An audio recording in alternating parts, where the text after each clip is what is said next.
Hello and welcome to another expedition. What should we call it? Episode? Mark, you're saying some long words there. Yeah, it's good, isn't it? Welcome to another edition of the Portsmouth Basketball Podcast. I'm Mark. I am Paul. Hello. Hello, yeah. Well, it's a bit of a flaky start from us, unfortunately. But we've just been doing so many podcasts recently, haven't we? Yeah, and we got them kind of a bit stacked up, haven't we? Yeah. At the moment. Yeah, they're literally, it's like Sainsbury's at the meat counter where everyone takes a little ticket and they wait outside. And when we're done with someone, we just bin them out the window sort of thing. But I really liked the last one with Ryan. And you know what? For me personally, this is Ryan Payne.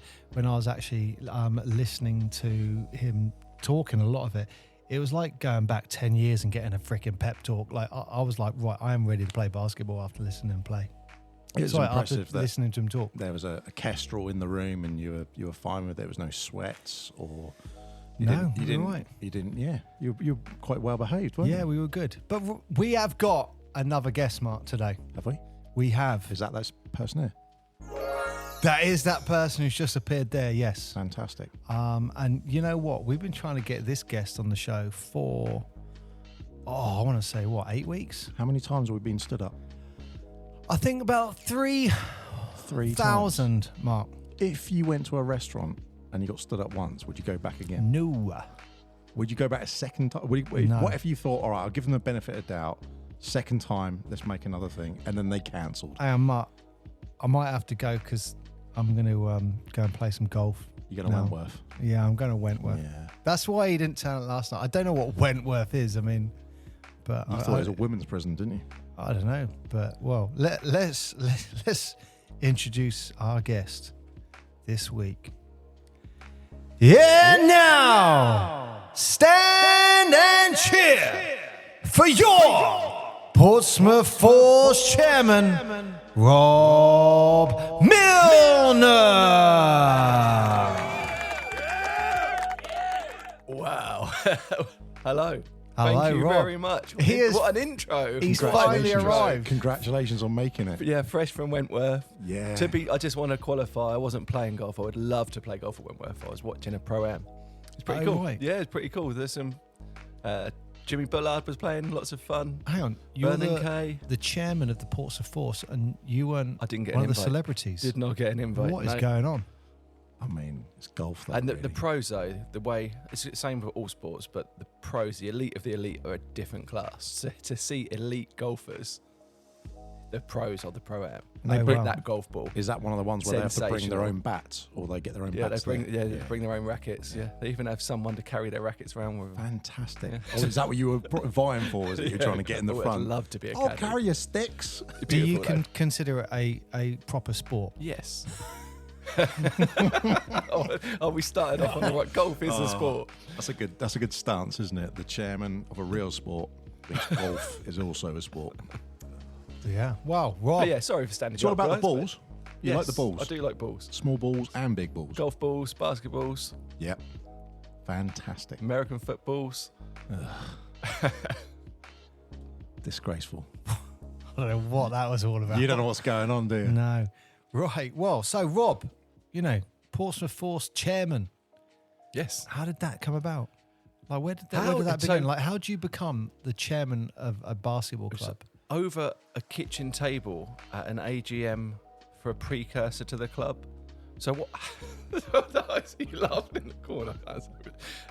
So just to clarify, Is he still laughing? Mark in this podcast room has a thing about innuendo words, right? And every time we've been saying them as we've been talking, Paul, Yeah. the word helmet and the word balls has made him laugh. Oh no. And I've got a feeling it's because I said it was over a kitchen table. Well, for all the listeners out there, I've got Mark to my right, who is crying with laughter, unable to talk, and Rob has just pretty much joined him. So No, I'm fine. So, yeah. so what happened was I needed some. Oh God, they've gone. They've gone. Well, we're going to turn this into the Paul's basketball podcast for the Game next face. 30 seconds. Game face. Come on, Mark. Composure. No, don't do that. Mark, come on. It's not hard. Just come on. Do the podcast. He's gone again. I knew that would get him. Oh, good Lord. Oh, dear. This is going to be an innuendo Drink some podcast, water, isn't mate. it? Yes, 100%. Good entertainment. So It is. there's a kitchen table. Family friendly. No, so what happened was, obviously I played basketball when I was younger. As you know, I played with you at a young level, and we played. Oh, God. Wow. Really? You set him off now. Oh, no. What have you done? What have you done? Wow. Mark? Do we have to start this again? What have you Oh, done, no. Mark? That's a weird initiation. So, when, Wow. when we were playing basketball as we were younger, and I kind of stopped playing basketball when I got to around sort of 22, 23. What was funny about that? I don't get it. Oh, Why are you no. laughing at? I just got the giggles. Oh, dear Well, God. that just shows what a fun club it is, right? Yes, We it are is. having. Life is never not fun. So when did you start getting into basketball, though? I started playing when I was about 7 or 8. Okay. 7 or 8. I was This always is- tall. Mickey B, wasn't it? Yeah, it's Mickey Byrne, Saturday mornings down Mountbatten Centre. I was tall. I tried football. I played football. Was a bit gangly, not the best footballer. Thought I'd give basketball a go. It was literally that. Let's give basketball a go. And that's what we want kids in the club to be able to do. We want someone in the city to be able to go, let's just give it a go. It doesn't matter if you know, end up not liking it, but you've got the opportunity to come and play. Yeah. So I went and played at 7 or 8 at the Mountbatten Centre and carried on playing until I was sort of in my 20s or so. And then when I stopped to pursue a dream of a DJ career and all the bits and setting up businesses and so on and so forth, when I had children, I looked back and was like, well, where can my kids now play basketball? And for everything that Mick did that was great and the city did, there wasn't an infrastructure of kids basketball and an availability of kids being able to go, I just want to try and play basketball. I did find a guy called Simon Couteau. Simon Couteau. Brilliant coach, brilliant player, really nice guy. I'm still speak to the family. When he comes over, he comes to see me. Lovely guy. But he had a brilliant, and like, not to use the word lightly, his team, he had a brilliant girls basketball team. They were very good. Like, they were a team, not a club. He wanted a club. I know he wanted a club, but he had a brilliant team. There was about They were 15 national 15 league very well. girls. Yeah, they were really good as 15 girls who were winning games left, right, and centre. We still speak to a lot of them, so they're still around. Episode 13. Just- Simon. yeah. Yeah. Oh, is he? Yes. Oh, perfect. well. Yes. Some are. Love One him. of them plays in the WBBL now. Oh, Faye. yeah, she does. Yeah. So brilliant team he had. And Ellen went, so Ellen's my eldest. She went to play with those guys, and she was playing with the girls' team. And she was doing so well with everything that she was going on there. And we got invited to the AGM. And the AGM with this girls' team, as the older girls were progressing to go to the next club, the younger girls like Ellen were coming through to go to the next, to replace them. And in that meeting that we had at the AGM, which happened to be at a guy called Mike Collier's house, his daughter is also, both daughters actually, brilliant basketball players. Caitlin and Imi, they're both are one, I think Caitlin was at Worcester. And, Yeah, she went to Worcester and University. She was doing really Imi's well. playing at Kestrels, and I saw her at the weekend, she's loving her basketball, which is amazing. And we had this meeting, and I think someone basically said, I'm off. And a lot of the girls are like, we're 18 now, we're going. What's going to happen? Who's going to be the chairman of this basketball team?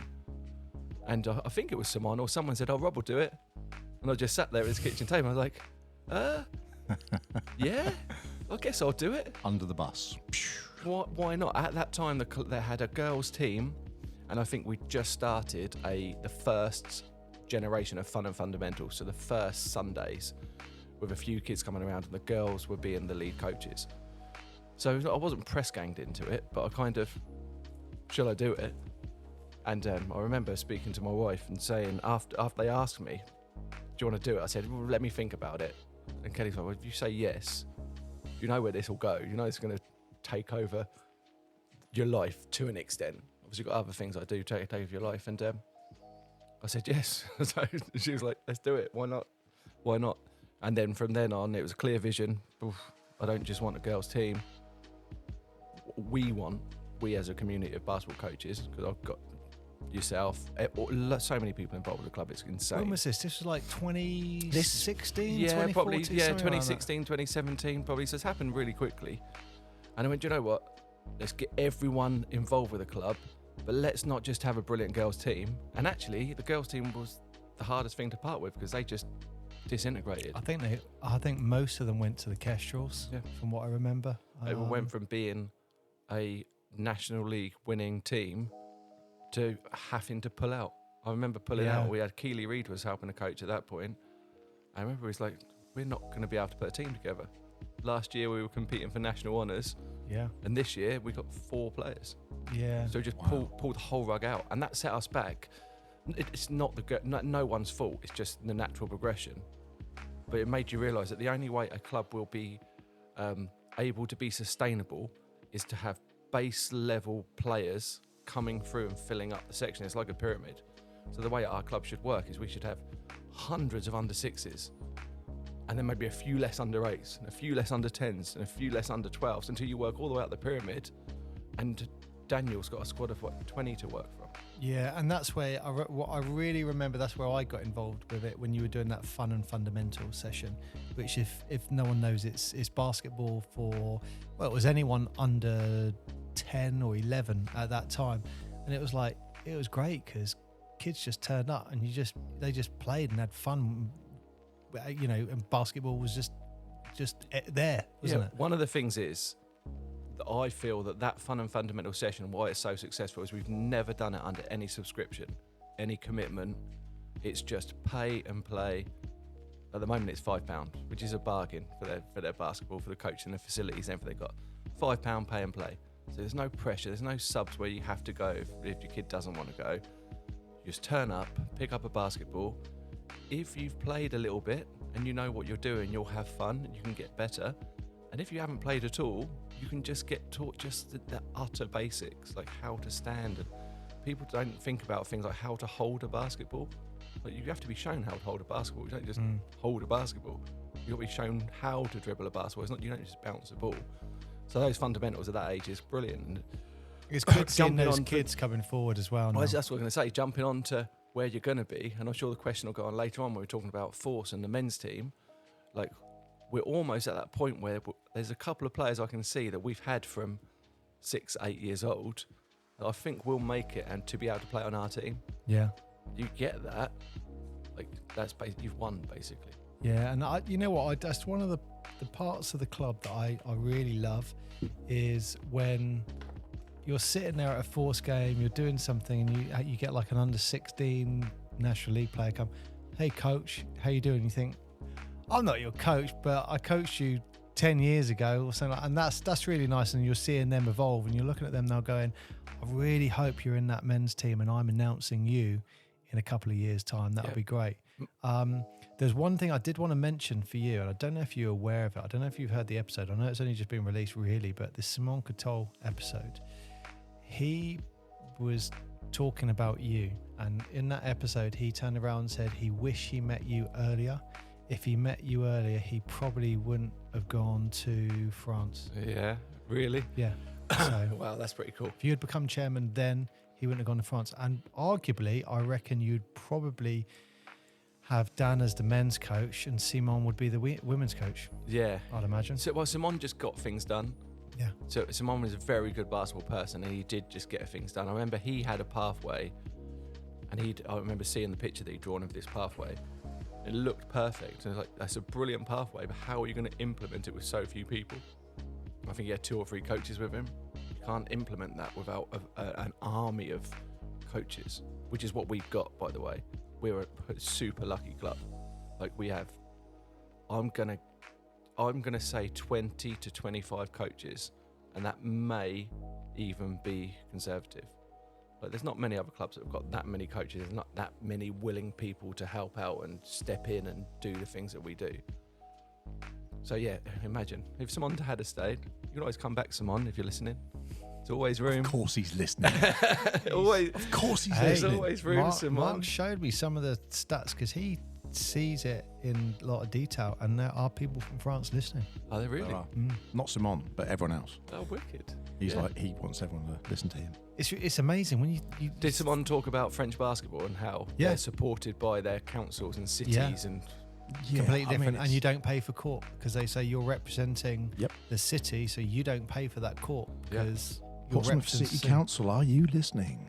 I think you probably want to say the United Kingdom. Are you listening? I mean, because that's it's all everything, isn't it? I gave Simon a Force t-shirt last time he was over, and he was sending me a picture every Monday afterwards. He had a training session with his guys, and every time he had the Force t-shirt on, he was winning his basketball games.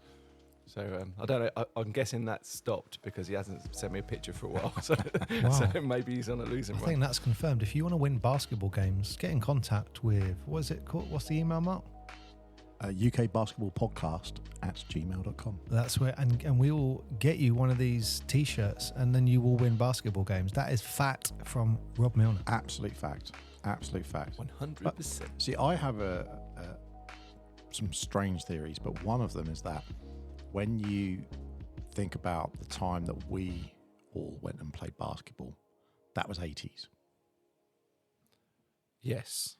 So at that point, Americana and basketball as its sort of Showtime sort of thing coming in the UK, it was still very relatively unknown, but people liked to do, I won't say American things, but all the films like Top Gun, Days of Thunder, all that kind of stuff was very pro-American. So that it was quite a cool thing to do. Yeah.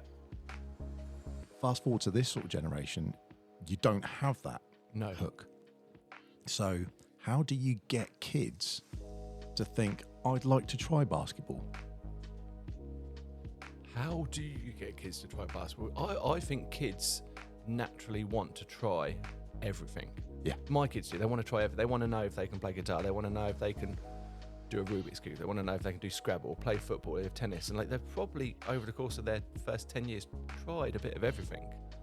And some things stick and some things don't they? So I think just having the opportunity and the availability will give kids that option of getting into the sport. Like there's only football and basketball, as far as I'm concerned, that are pick up and play sports. There's really the only two, possibly rugby, but you can pick up a ball, get your mates and go and just play. Not golf then, Rob, no. Well, no, you have to pay for golf clubs. It's a lot Some more would expensive. consider it's not a real sport, Mark. You've got darts, one of Paul's favourites. In the same category. Snooker? Same category. What's a game? Are you saying it's a game? Well, it's a hobby, I'd say. A professional hobbyist. And I'd put badminton. Do you know how much these professional golf hobbyists get paid? One under hobby. So we on a basketball podcast, we must never use the badminton word. No. Like, I don't know one basketball person who appreciates badminton. I'm really sorry, but every sports hall, every gym, those bloody badminton posts, the nets. I'm not going to say shuttlecocks. Yeah. Oh, he's going to go. He's going to go. I always wonder, excuse me, why in more places, and it's obviously a cost thing, but when you see the NBA courts, they build them. Yep. And the parquet are all separate big chunks. I always wonder, like, is there a way that you could have that where you have, here's your normal sports hall, and then if, like, the Force play at Ravlin, there's another court that you roll out on over the top of it, and there you go. Would they do something like that at other venues? You're talking about really bespoke South, like they got at the SSC Open, so having a proper basketball court. Like, eventually that will happen as more people play, and more people are playing basketball than ever. More people are playing it, and there's more outside courts. Yeah, that's why I sort of saying it's similar to football. Like you can go and kick a football around on the field. You can also pop up multiple basketball courts now. Well, it was the 90s with Adidas in the UK, wasn't it, where they put all those street ball courts up. Yep. And they really, really went for a... Yeah, I mean, there's one, 100 metres from where we are now? Yeah, absolutely. So, and then you've got places like Orchard Park where they've changed all the stuff there as well. Brilliant project, yeah. And they've done a really good project recently to revive everything. And all of those, like you say, you just grab a ball and off you go. Yeah, absolutely. We, some of the community members of the club, Judy Lashley and Ross Needham, they were helping. They live next door to a basketball court at Baffins, and they tried to get a project off the ground to reform that basketball court. But at the very least, we contacted the council and was like, this is not really fit for purpose. More people should play basketball here. And just with them nagging, they managed to get the council to come out and clear all the grit off the basketball court, make it a safer place for kids to play. Oh, that's good. And now it's an option. So, like, as soon as someone presses the council or someone talks about trying to increase the basketball availability, people are listening, and then it gets used. Because there's not say no way, but it's very difficult for them to manage that usage and how people, how many are accessing it, how many people are at any one time on it. Oh, there's one person on the court. Oh no, there's like 2 teams and someone's on the side waiting to sub in. Like, there's no way of, they don't get people monitoring that, do they? So they just, it's provision, it's there, and then they just sort of put it up and leave it, so to speak. A bit like a kid's playground, quite literally. Exactly. Unless someone says the swing's broken, they'll just, it is what it is, isn't it? Exactly. But basketball is getting bigger in the UK now, for sure. Like, I was doing a little bit of research, and a bit similar to the way we're doing with the Force and stuff like that, I noticed there are other teams building very similar, like with that pattern, that structure, like we're doing. And it was interesting because I was just thinking, trying to copy ideas and go, okay, these guys, like, I think you got the Plymouth Raiders. Look at them. I think they're up and coming, aren't they? They look. I think they were an old team a while ago. There's been a few Plymouth teams, but that looked like, they're on that same course. You got the Bristol Flyers. Yeah, amazing. Starting to do it. Really something else. As you start looking around, it just really looks like basketball's building on the up. And the BBL. Yeah, because the way the BBL's rebranded from the strange branding they had before to now, they've now taken away the salary caps last season.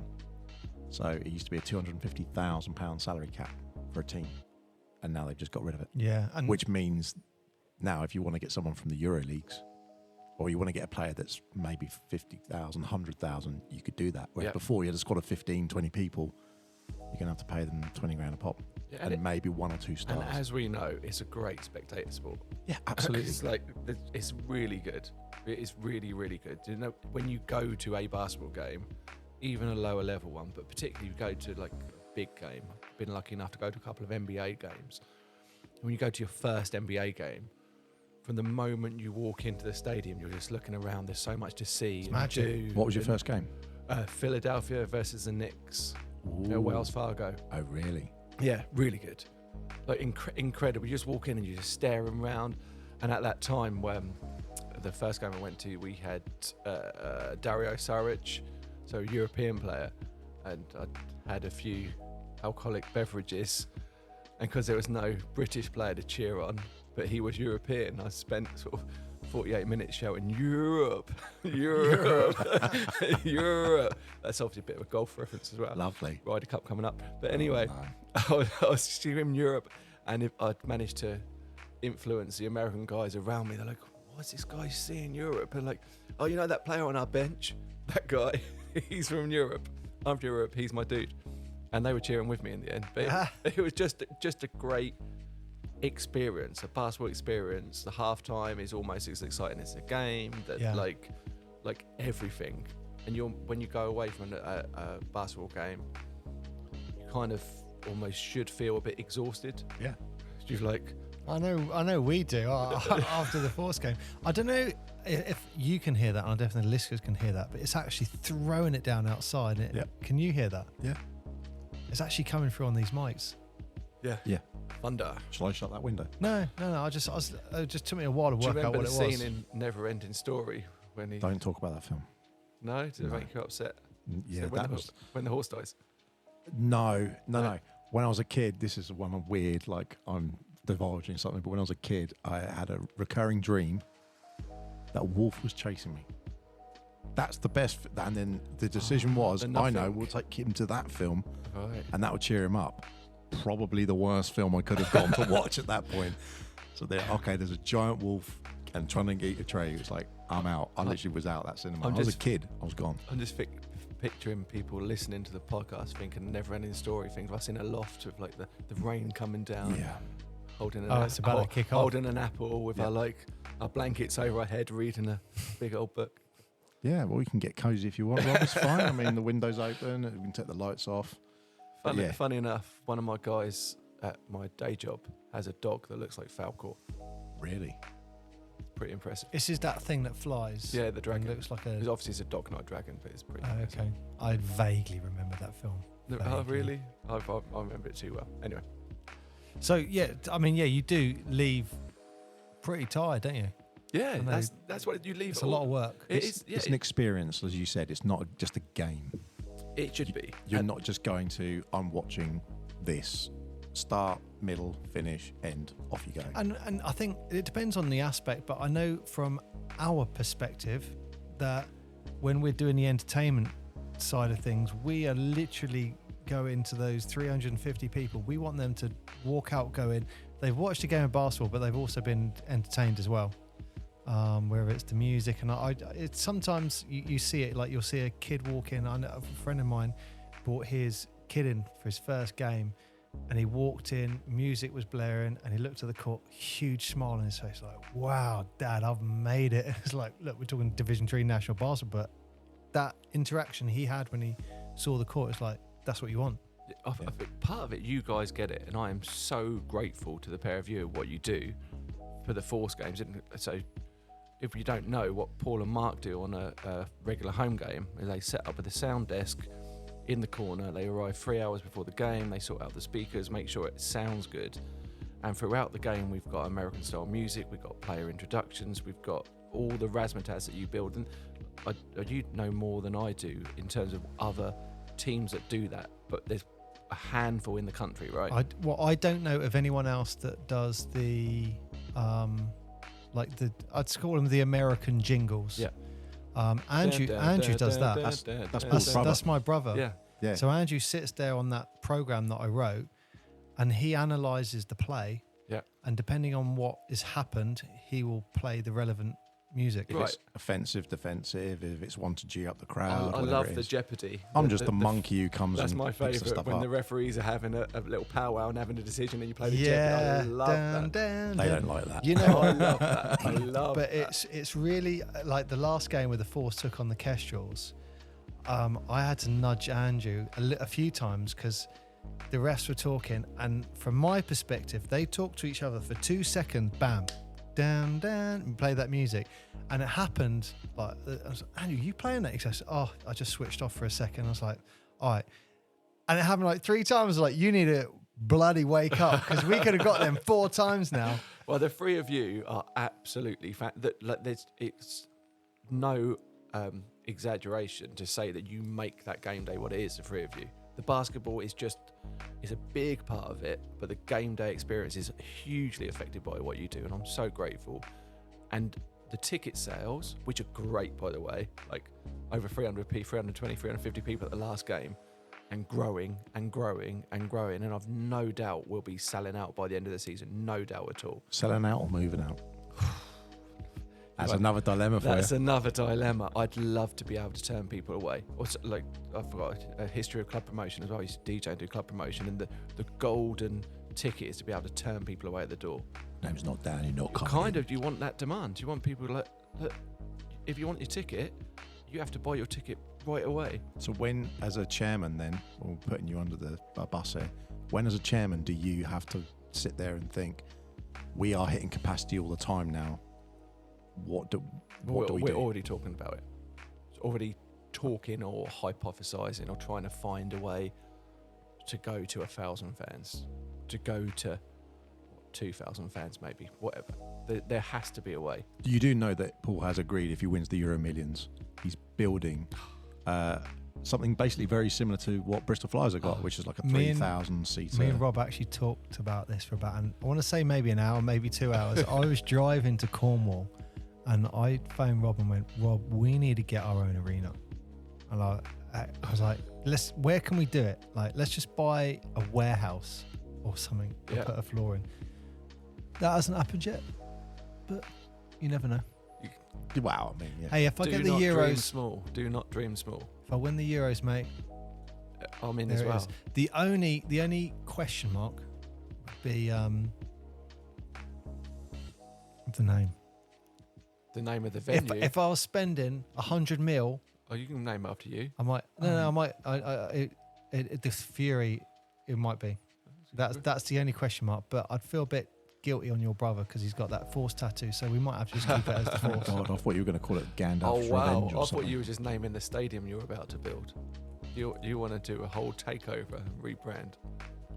Maybe. Anyway, it's only because obviously I've been playing for the Fury for since I was 15. So Well, technically, Portsmouth Force and Portsmouth Fury are all part of the same basketball club anyway.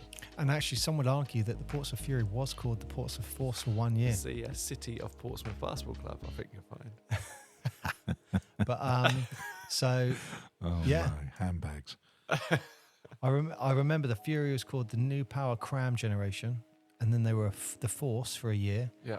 And then Alex Byrne said he wanted his team to be called the Portsmouth Force. So Mick went, Alex team's Force, you got to change your name, and that's when they came up with Fury. See, I really liked, I don't know if everyone knows this, but the select few of us in the naming process do. That took ages. It took well over a year, 18 months to come up with our name and what we were going to do. And we knuckled it down. We had a design which I thought was brilliant for the Portsmouth Admirals. And I loved the name. The logo was great. And then we were just about to go out and we found out that was it the American football team or the hockey team or someone else is called the Portsmouth Admirals. There's another Portsmouth Admirals in the city. So we couldn't have that. That was actually a good one, because I like the idea of having a big A and being like the A's. Yeah. It looked good. Portsmouth A's. It looked good. It ticked all the boxes because the navy thing is key, isn't it? Yeah. And that's a nod to Mick as well and all that sort of stuff. So Yeah. It's the same thing about the Pirates as well. That was a big one. I think there's quite a few different sports that use the Pirates. I now love Forso. Sounds so good. Works. Ticks. People like it. There's a few Star Wars little things we do as well. And sometimes you just have to name something. Yeah. Just And do it. You Get just on with do it. it. Just Get on give with it a name. It's like a band, isn't it? Like yeah, exactly. you create the name, and then people go, "Oh yeah, that's the name." It's a product. It's the basketball. Yeah. Like you're saying, the game day experiences. That's what you're selling. Yeah. But you wouldn't call it something stupid. But And talking about the naval references, I noticed the cup game we got coming up against Plymouth. yes, They're actually selling that as the battle of the I two saw naval that. teams. I saw that. I saw So that. I'm guessing this podcast will go out after the weekend. So hopefully we'll be talking about Yeah. we are now talking about a successful first game. Hopefully. Yeah. They I've have got my Marty McFly. They have got Back to the one Future guy head on. who's 7'4". Yeah, I saw that. Yeah. He's just signed for him. Well, the thing is that Mike Lewis, I think his name was. that doesn't play too badly into our hands, does it? Because we're not a big inside team anyway. No, we're gun, very fast, very athletic, Run. pressure the ball. Exactly, athletic and Give fast. it all away. Don't give it all away out there. We haven't played the season. Maybe I'm saying something to throw the teams. Bluffing the double Maybe bluffer. I'm doing the double bluff. We like standing at the logo and jacking up threes. But There you go. the basketball that Coach Daniel and the team are putting together and the players that we've got this year should be all basketball is exciting to basketball fans. To non-basketball fans, there's a particular run and gun, fast action, athletic style of basketball. It's more appealing. And Yeah. that's kind of what we should have this year. So we talked about this offline a little while ago about when you have, and it's the same with the podcast in a way, when you have a product surrounding basketball, you have some people who are players, and then you have some who just like watching the sport. Like there's lots of people who watch football, but they don't necessarily play it. And it's the same thing with the basketball. What I've really liked seeing at the game, at the Memorial game, was the amount of kids who were looking at the Force players and thinking, that's where I'm going to go. So they saw a trajectory, they saw a pathway. Yeah. And that was us in the 80s looking at Portsmouth Basketball FC. And you wait this, by 2 weeks' time, maybe even less than 2 weeks' time, the kids will get to see their kits. So this summer, we brought 15 new kits. Yep. And those 15 new kits go from the under 12s, under 10s. I think we've got a kit for the under 10s. Yeah. We've got an under 10s kit that is exactly the same as the Portsmouth Force men's team kit. Yeah, So that's those- really good. So those kids will be playing in that kit, and then they'll rock up on a Saturday, and they'll be like, "That's my kit." They should turn up with the kit. So- Oh no, they're not. They keep it. Not are they? allowed to keep the kit. Yeah, Simon's wearing. Simon's wearing 7, Yeah. That- That's so good. and imagine that they'll be like, "That's my number. Yeah. That's my kit," and that instantly you've got that. What you're talking about, that pathway and that dream of Absolutely. If I stick at it, and as you're saying with the pyramid, where you're going, life happens and people drop away for whatever reason. Some people then sprout up and you get new people move in the area, etc. But people will see that path of going through. I belong. I belong to that kit. I literally wear. I belong to that club. I literally wear the same kit as that guy. Yeah, and they're heroes. Like, it's really weird. Yeah, that goes. I think what I've learned is I think that goes both ways now. So I don't think I don't think people realise the actual relationship. It does go both ways. So I don't think the Portsmouth players realise that the kids are looking up and idolising them, going, No. wow, that guy literally just jumped and dunked over 3 players. Wow, I've never seen it in my life. And they're looking at them going, you're my hero. Drawing pictures, looking at their hand after a high five, like, wow, Jesus just touched me, or something like that. Yeah, absolutely. But I think the other thing is that goes the other way around. And we had that when we've talked to some of the players, where the players going, wow, this kind of respect and admiration is so heartwarming, and they're going, I really appreciate it. So that relationship actually goes both ways. If that makes sense, it makes what I'm trying to say. sense. Yeah, no, we even had it with Ollie Blake, who is now he's captain Portsmouth Force, right? Ollie Blake is the captain, yeah. And he is the head coach now of the Portsmouth College program. Oh wow! So he's also coaching the under-18 college team. So that's another link into the Force. But I remember chatting to him after the first game, and we had the first game at Ravelin, and I don't know what we had for the first game, 160, 180 people, something like that for the first game. So nowhere near as full as it's going to be. And I was like, how was that? And he was like, nerve-wracking. That's really scary. And that was their home game, because they weren't expecting to come in and even like. This is last season. Yeah. To have that pressure of having to play in front of a crowd.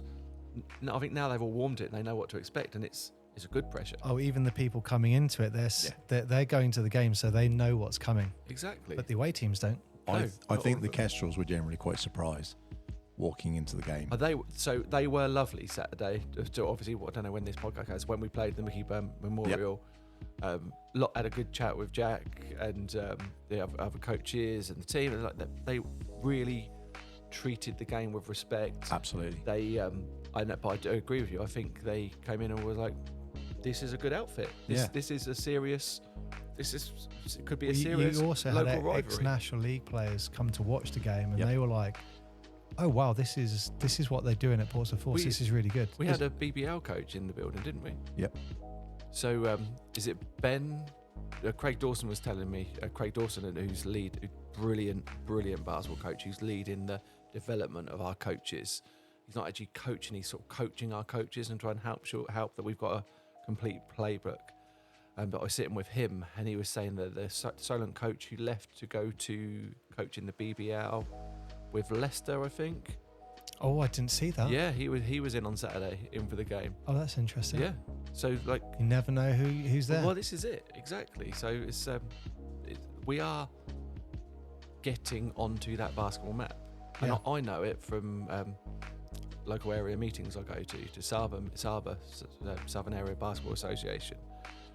And I go and sit in on some of the meetings, and initially it's kind of like we're just a small voice in the corner, and now we're progressing into being a bigger voice and having a say and having being like a fundamental part of area basketball, not just Portsmouth basketball, area basketball, which is great.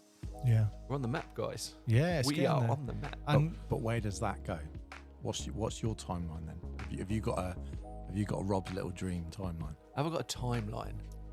And this is not throwing any of the boys under the bus, so if they're listening, don't take it. So what we have is kids. We've talked about fun and fundamentals, so kids can play basketball. Yep. Pick up a basketball, come and play.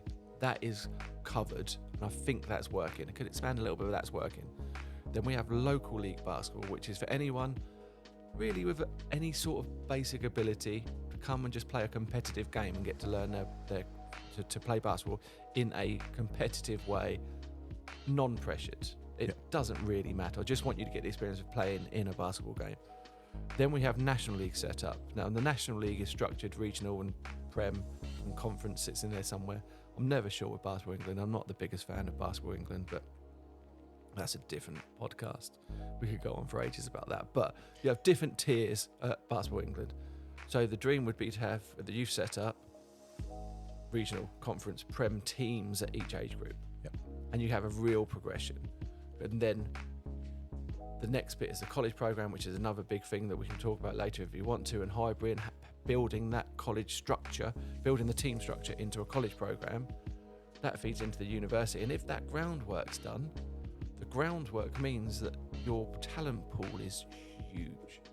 If your talent pool is huge, then the Force team can be super elite. Yeah. So why not dream of having a BBL side, finding a way to get a stadium? If you can link Mr. Eisner at Portsmouth Football Club, maybe we'll save this conversation for a few years. But why not have a basketball stadium and have a BBL side? Yeah. Like you know you've seen it. Why couldn't we have 4,000 fans turn up to a basketball game? Yeah, there's no reason for There's it. no reason we couldn't do that. No reason at all. So is for a timeline on that? Don't know. But why not say 10 What years? I like about what Rob's saying here, he's talking about the entire foundation and the Yep. structure. So if you notice, sometimes when you talk to people and they talk about, what your future, and they go, I want to say narrow-minded, where they go, right, we really want to get in Div 2 as National League Men's or Yep. Div 1. And that's the thing. When Rob talks, he's looking at that big picture of going, right, let's build the foundations nice and strong. The rest will take care of itself, because that's all just going to filter through throughout the years. So in the last podcast we did with Ryan, there was one word that I wrote down, which was program. And he mentioned it quite a few times. And he was always talking about how with the Kestrels and with Itchin and the way they had a set up for years and years, and so the Stars, etc., there was always a program and then a progression. That's what you're doing. Yeah. That's what you're talking about. Exactly, yeah. And having an option on the South Coast for a player who wants to get into basketball at any tier, we've got an option for you now. We've got an actual viable option. Exactly that. And at any age, that's key as well. I don't want people to be able to go, I'm 16, I can't start playing basketball. Like, why not? Joel Embiid in the NBA started playing basketball like something silly, 15 years old. He's now one of the top 10 players in the NBA. Didn't pick up a basketball till he's 15. He's also the size of a house. Yeah, but he's still... There'll be other 15-year-olds big who haven't done it. It's just having that opportunity to do it. But that program word that you use, and again, Craig Dawson is fundamental in trying to get this program set up. What we're trying to do is produce a availability for our elite players to be able to play basketball every single day. That's how we get truly elite basketball players, by them playing every day. So they'd have 3 training sessions a week, a game at the weekend, and then shooting sessions or scrimmage or S&C or anything. It's all basketball. But they live and breathe basketball. Yeah. And if you can get that program for players to go through, that's where you get the talent, and that's where you start talking about like area players, National League players, Olympic players. All this sort of stuff is what you've got to be looking at. So we are kind of what we've done at the club, as you know, Paul, we're speaking about, I keep talking about this hybrid deal. So yeah, so have you got an exclusive on this hybrid deal? Mark, we might have another exclusive here. I've got an almost exclusive. I've got an incredibly hopeful, almost over the line exclusive. So this is Highbury College in Portsmouth. So Highbury College technically doesn't. Highbury campus exists now. The city of Portsmouth College is Highbury College, Highbury campus, and Tangier Road campus. Yeah. Oh, so it's Portsmouth College. They've joined together. City of Portsmouth College. Okay. COPC. Now, we merged or had a partnership for the basketball academy as Portsmouth College Basketball Academy 5-6 years ago under Jack Moore, who's a brilliant lead at Portsmouth College. But Jack knows as well as I do, the facilities at Portsmouth College don't lead themselves to high-level basketball. It's just, I think they're great. It's just in need of modernisation. That's probably the word, isn't it? And it's actually not legal. So the runoff on the sideline, you couldn't play a National League basketball game there. No, in a game, no. So you can't play a game there. So it's not technically fit for purpose, but it's a basketball court, right? Now, since the merger of Portsmouth Highbury campus and Highbury College, what happens is that the facilities at Highbury is much better. Not great. It's No, almost they're all right. It's a nice wooden floor, isn't it? Nice wooden floor. And a bigger sports hall. Can play National League games there. The Fury used to play their home games there. Now, what we have been in discussions with Highbury College, City of Portsmouth College about, is about actually block booking Highbury and having it every evening, 6 till 10, and filling that basketball court exclusively with basketball sessions. All of them, under 12s, 14s, 16s, 18s. We'd still keep all our Admiral Lord Nelson sessions, keep what we do at the college, but give more basketball, more availability. And part of what we want to build onto that is actually to develop a proper basketball academy program, so kids can actually take a qualification in basketball. That's what we're aiming That would be for. great. Nice, that's cool. So you would have the opportunity, whether it's a BTEC, I think it's a BTEC, they do it with soccer, football, they call it soccer BTEC or football BTEC. That program, you replicate that with basketball. You'd have a level 2, preferably a level 3, because the next progression is to get some level 3 coaches in the club. You get a qualified coach to teach the BTEC, and then you've got a proper basketball pathway. And what happens when you send these kids to do this college pathway? They come out of the pathway, they're good basketball players. They also, on the sideline, they take their referees course. On the sideline, they take the table official course. Yeah. 20 kids a year go through it.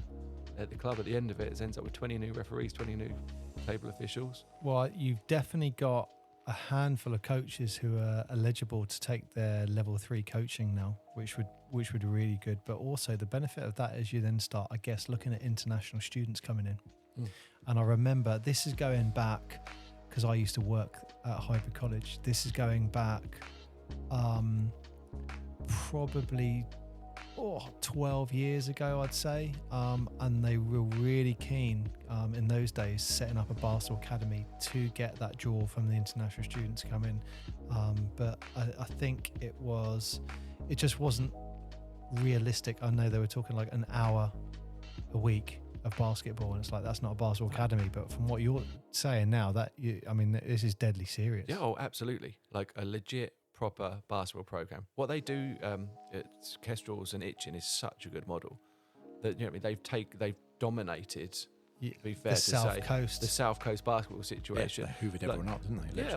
Also, they're one of the affiliated clubs with BE. I think there's one of 14 clubs that I don't know if it's BE that push them out, but there's one of 14 that they say these are the clubs you should go to, and Itchen's one of them. It's a brilliant model. It's really good, and they have where you can see they've got the pathway to the NBA, right?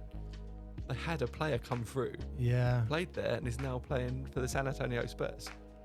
Like, I love competition. I love rivalry. Sport is built on rivalry. There's no problem with that. Absolutely. But sometimes you just have to tip your hat and go, that program is for real. Yeah, but I mean, it's what's the model that works in that ecosystem? Because when you look at other countries, and you look in FIBA, Eurobasket, and you see how they do it. And so we were talking with Simon, the way that they do it over there are good things that they do, like there's more support from a sort of city level about certain things. But then they have their own challenges with the way the leagues are set up, because they're more dispersed and the level's higher. The entry is difficult for them, so they have those sort of challenges where I think, with the Force coming through as it is now, and the timing, it's a really good place for the trajectory of everything coming through. I mean, that's massive. That's just extra, isn't it? So what's the time frames on that? That we have had meetings all over the summer, multiple meetings to establish how it works. There's a number side to it. It's business ultimately. We're always talking about business side and how the numbers stack up, what we're trying to provide, what the college itself are trying to provide, because it's an asset to the college to be able to say they have this elite basketball program. So we'll wait to see what actually happens when all is said and done. But the current state of play is we're just waiting for a head nod, basically. So I'm hopeful, but we will see. And damage limitation, if something doesn't happen, with so many people involved with the club, there's so many facilities, and we've got so many resources now, we will find a way. But eventually the goal of having this future of multi-tiered National League basketball and availability will happen one day. We just will. You're going to take up our whole bloody Saturday, aren't it? Like, right, we're going in, we're doing Div 3 at 12 o'clock, we're doing Div 2, then the women's come in, and then you got the men. It's going to be a whole day. Well, Has anyone seen Rob? Yeah, he's gone to Wentworth. well, yeah. You know what? This is one thing actually. I don't know. I think I told you, Paul. I'm not actually at the first Force home game. This is a disgrace. I know. I feel, This is a Disgrace. I disgrace. feel so Are you guilty. playing golf? No. This better not be. No. Where are you? No, this is going to be I'm, good. This is darts. gonna be It's good. pretty good. I'm supporting Chasing Status Ooh. DJing at the undercover skate park. Well, that's pretty awesome. It's pretty cool.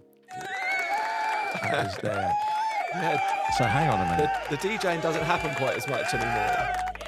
So when I get a booking and it's a great booking. I can't wait. I'm so excited. So for Concrete Music and undercover skate park. So do you know about the Pitt Street undercover skate park? Yeah, tell us. Such a good project. So this is where the old Sainsbury's used to be. Yeah, where the old Sainsbury's is in Commercial Road, and Jenna and Jacob run this just amazing project where they took all of the Sainsbury's furniture out of the building, built loads of money on these lovely ply ramps and half pipes and skateboard, because the floor, if you remember in the Sainsbury's, is like the old marbly floor. Yep. I don't skate. I'd be like Bambi on ice. I don't skate. I'd not be on a skateboard. but the floor is great for skateboarding apparently, and BMXing and all wheeled sports. So I've got this project, open space, turned it into a skate park. The council have been brilliant and done a huge deal on rent and electricity and helping it out. And they get like kids coming in, get kids off the street, much the same as doing basketball. They're just doing wheel sports. Kids get off the street, go and have a skate, go and have a play. And that space then needs to be subsidised with other things. So they sublet to some event companies, use Concrete Music, another good friend, Billy. He's putting on these great events. He had Patrick Topping down there last month, big house DJ. Wow. Chasing Status there. Had a kitchen party I told you about the other day in the skate park. It's just a brilliant project, brilliant. So if you're not playing basketball and you want your kid to do something, take them to the skate park. Yeah. Do So, both. just want to just add to something Rob said. So for those who don't know, Rob is actually a really good DJ. A really good He's DJ. been I would doing it say for he should be ages. doing at least one halftime show. Yeah, this season. why don't you I come and could do do the a halftime halftime show? show. Yeah. Why not? So yeah, I could do some Get the decks right in the middle. strictly drum and bass. We can Yeah. hand out whistles and white gloves to everyone in the So crowd. whistles and white gloves is that's my way past. That was, I loved rave days. Are you allowed to share who you watched DJ the other day?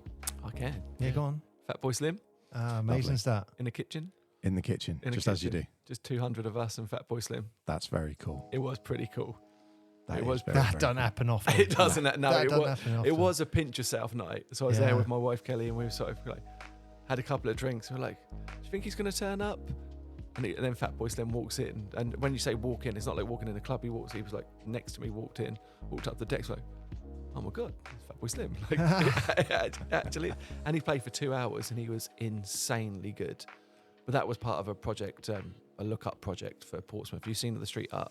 Yeah, it's amazing. Yeah. Portsmouth's it's really good. Really There's good. that some of the one street art. guy who does the My eyes. Dog Size. My Dog Size, He's yeah. really He good. was basically the lead on the project and the party. Yeah. Okay. A lovely guy. Really, really, really lovely guy. Yeah, I dropped him a message the other day because we'd found one of the coins when he did the treasure Oh, hunt. did you? Okay. And I just said, I dropped him a message and said, "Oh, my daughter wondered, did all of the coins get found?" And he's like, "Nah, there's still some out there apparently." Oh, really? Yeah, I think so. I've got a skateboard. I've got a skateboard that he snapped in half, and then fixed to it is a painted Heinz baked bean can. Yep. With his face on. I've got one of the cans in my office. Oh wow. I've got a few bits of his actually. I'm a bit of a fanboy. There's one of the eyes down the road. Yeah. The Make building's just there. And there's one of the eyes on the side.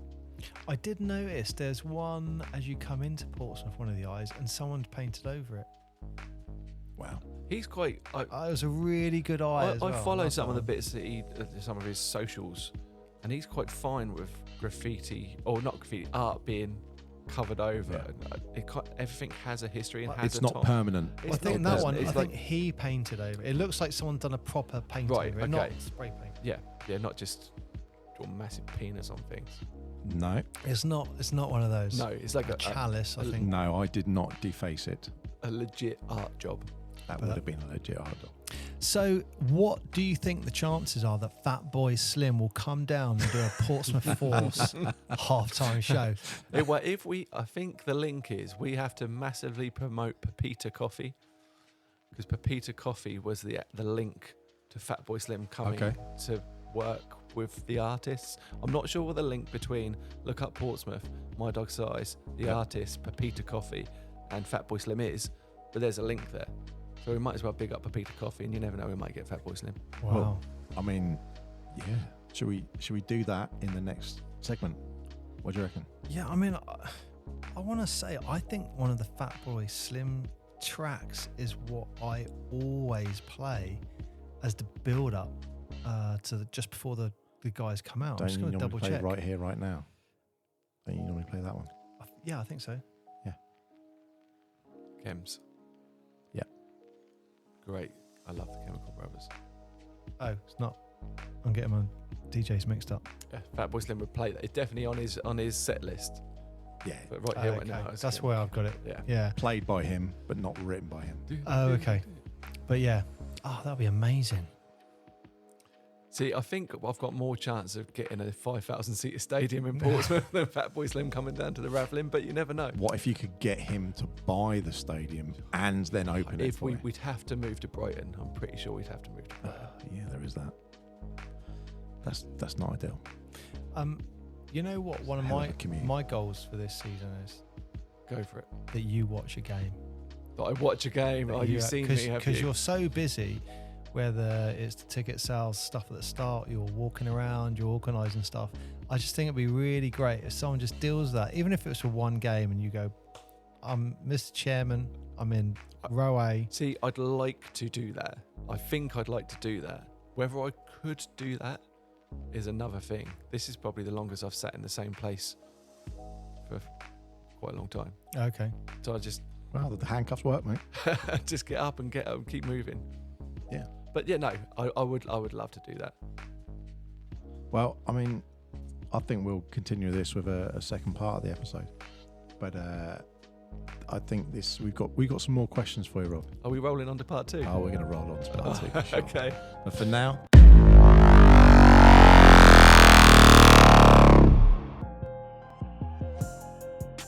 So that ends this episode of the Portsmouth Basketball Podcast.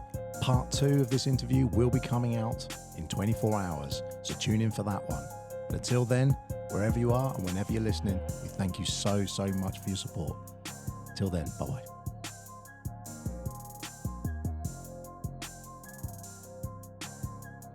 And the giggling is over.